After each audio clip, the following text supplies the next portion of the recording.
Good morning, good evening, whatever time this is coming to you. So, what if I tell you that patterns are easily built by what is repeatedly said?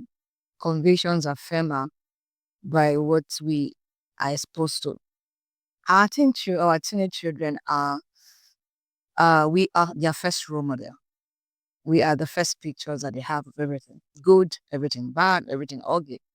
So, what if I'm going to tell you again that it is important that you set the right trait, you set the right patterns, and you set the right system for your teenage child, starting with how you listen to them when they talk to you. Do you listen when you talk? Or you have 101 things that is sort up in your mind that they must hear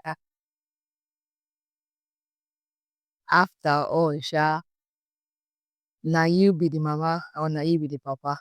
So a lot of parents don't understand that what we are doing for our children or our teenagers when we have conversation with them or when we relate to them, it's beyond uh it's beyond them. It's transgenerational. Everything we do as an individual is transgenerational. That would mean that when we have conversation with our children and we're not listening to them, they pick it up as habit without even knowing. That's the funny part about habit. Or that's the funny part about influence. Sometimes you get influence and realize in the video that you have been influenced. Or you realize later that you have been hijacked by influence. So there's going to be a repetition in the things that you are doing to or with your teenage children that they will do with their own teenage children.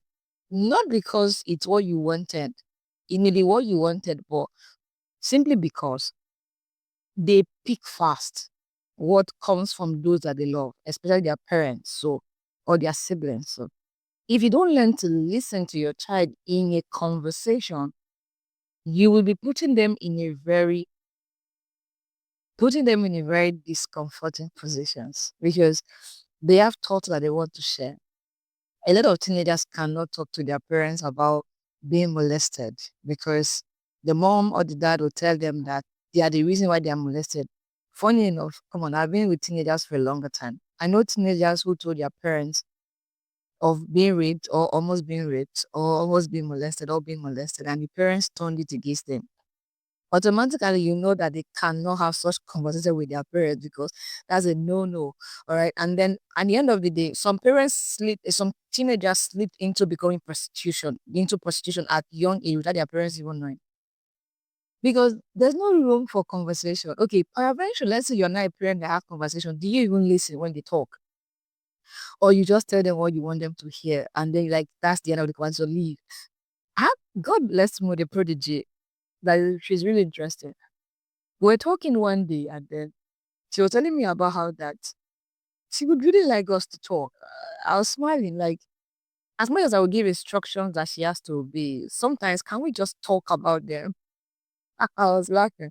I said, of course, I don't want to impose on you because parents don't even know that they impose on their children. Now, I'm not saying there will be no place for imposing on them. That's sincerely true. You have time for that. But most importantly, you will have place where instead of imposing conversations, listen, talk to them, let them listen to you.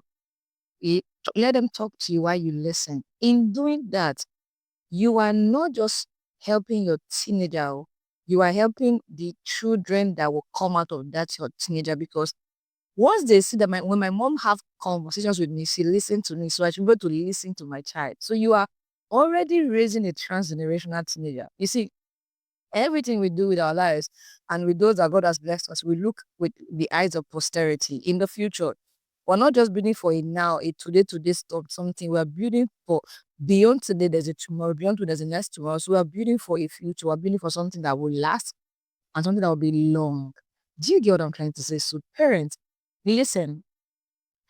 And when you listen, really listen, don't listen in mind that by the time you're done talking, it's what I want to that you're going to do. Come on, that's not fair.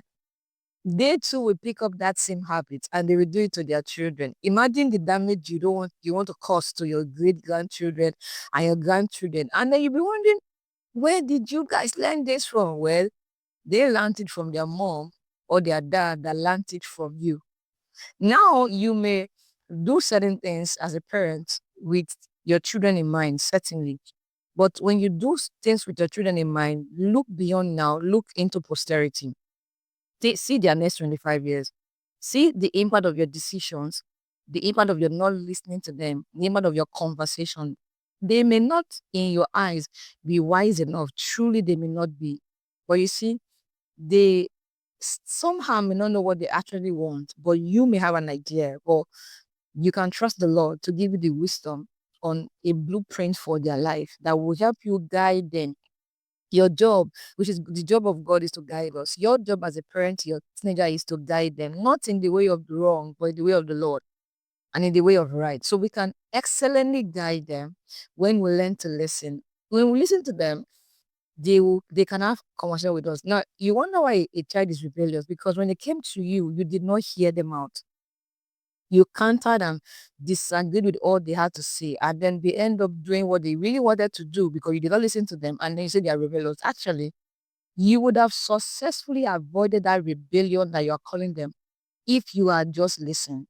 If you had listened to them, maybe you would have found a better way for them to do what they actually want to do without causing any harm.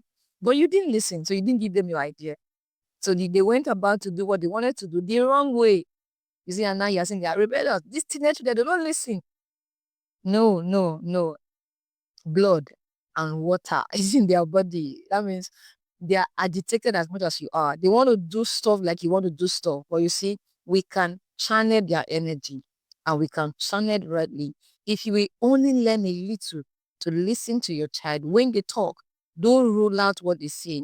Listen and find a way to add your wisdom to what they are saying to help them become a better person. I'm going to stop here for now. So I'll see you next week Friday. We're sitting hot. Last week Friday, we talked about paying attention to your child. The Friday before that, we talked about be a better parent. You know, before that, we talked about learning to pay attention, learning to teach them how to pray, even as you lead them to pray. The one before that, we talked about praying over your teenage children. God has blessed you for nice. Bye bye.